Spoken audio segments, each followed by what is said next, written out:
And we're back now with our breaking news. Ukrainian President Volodymyr Zelenskyy talked to CNN today. He did it from a bunker in Kyiv. He talked about his country's determination to fight off the Russian invaders. And he talked about his message to Americans and to President Biden. Let's bring back CNN's Matthew Chance in Kyiv, who did this interview, who conducted it. Matthew, tell us about your conversation with President Zelenskyy.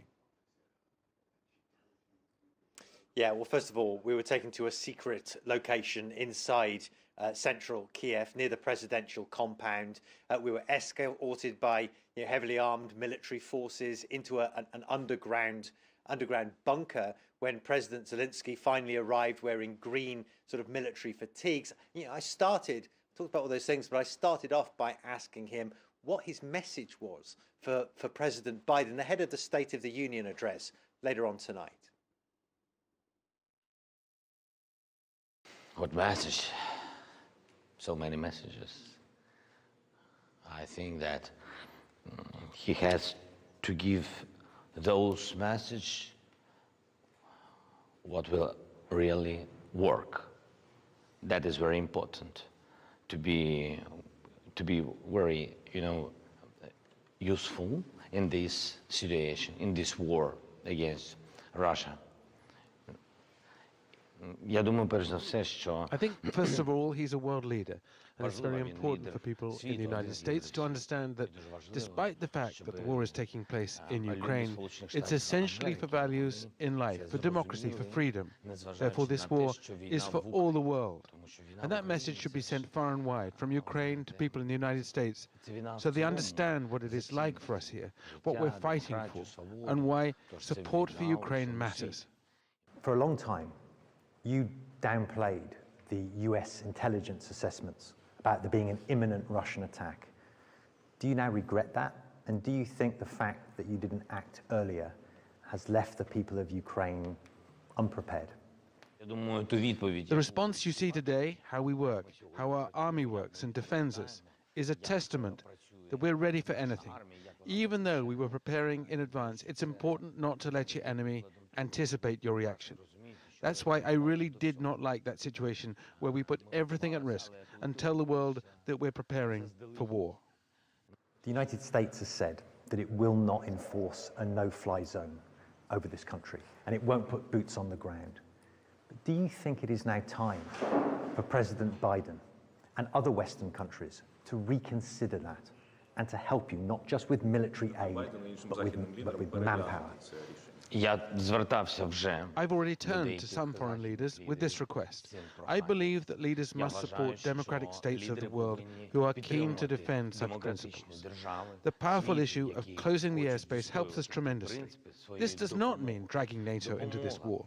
We spoke many times with President Biden, and I'm thankful for him, for these opportunities and support, but they also did not hear me. I've been telling them that Ukraine will fight hardest of all. You will see, but us alone against Russia, we would not be able to do it.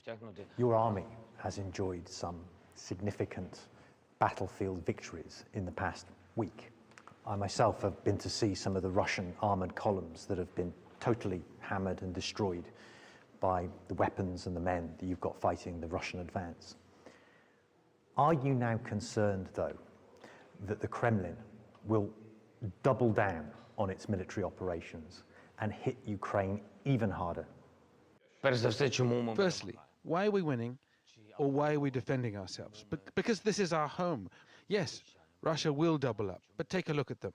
Why our men are stronger, more powerful and successful? Because, as I said, we have what we need to protect. And they do not even understand our state. They do not know these streets. They do not know our people, do not understand our philosophy, our aspirations, what type of people we are. They don't know anything here. They were just sent here to fight and to die. You sent your delegation to meet the Russians for talks. Yeah. Did anything substantial come out of that? Is there any hope as the world watches for diplomacy? They decided to begin to speak about this situation. And I really wanted, and I asked them, so you have to speak, first of all, everybody has to stop fighting and to go to that point from where it it was beginning. Yes, it began 6 days ago. Yes. I think there are principal things you can do it, and that is very important moment. If you'll do this, and if those side is ready, it means that they are ready for the peace. If they don't ready, it means that you're just, wasting time. And do you think you're wasting your time, or do you think they're ready? We'll see. Well, Jake, we will see indeed, because it's been reported from Russia that there are more talks scheduled for tomorrow between Ukraine and Russia to see if there's a diplomatic solution that can be found to this. Ukrainian officials that I've spoken to, though, say the bombing campaign is so intense that everything might change. Matthew, it's tough to envision any sort of diplomatic off-ramp for Putin. He has decided to go in and invade a country and kill civilians unprovoked just because he thinks that country should be part of Russia. Does President Zelenskyy see any diplomatic off-ramp at all?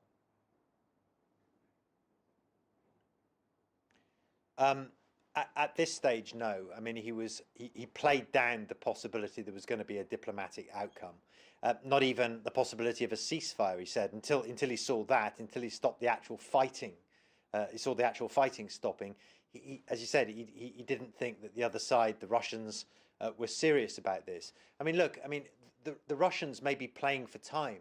They may be engaging in these negotiations so that they can rethink their plan, rethink their tactics, which clearly aren't going very well, and perhaps gather more forces. On the other hand, Vladimir Putin and the Russians, they have been blooded.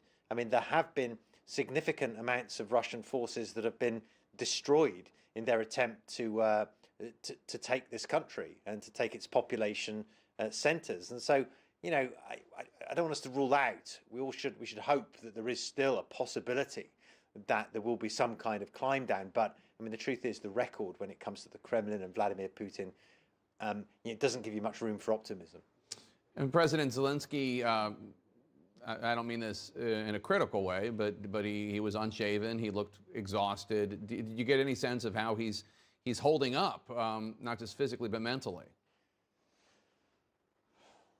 Yeah, I mean, look, I mean, he's obviously under a massive amount of pressure. Right. I mean, this is a hunted man. He believes he's hunted. He believes he's the #1 target of the Russians, and that his family are the #2 target. That's what he says. But yeah, I mean, he's hiding from, moving from bunker to bunker. This was just one of the locations where we met him that he spends time. And yes, he was wearing military fatigues. He was unshaven. He looked very pale. He had red eyes. He spoke very emotionally about his family. He was asked, at one point, when was the last time you saw your family? And he said, I haven't seen them since before this war. And then he corrected himself and said, actually, it was 3 days ago. So, and he wasn't happy about that. He's under an enormous amount of pressure. He's been thrust into this role. Remember, it wasn't long ago that he was an actor on television playing the president in a very popular sort of comedy on Ukrainian television. He then actually became the president, and now he is this kind of figure of this almost iconic figure of the Ukrainian resistance to Russian pressure, which an enormously pressurized role to play.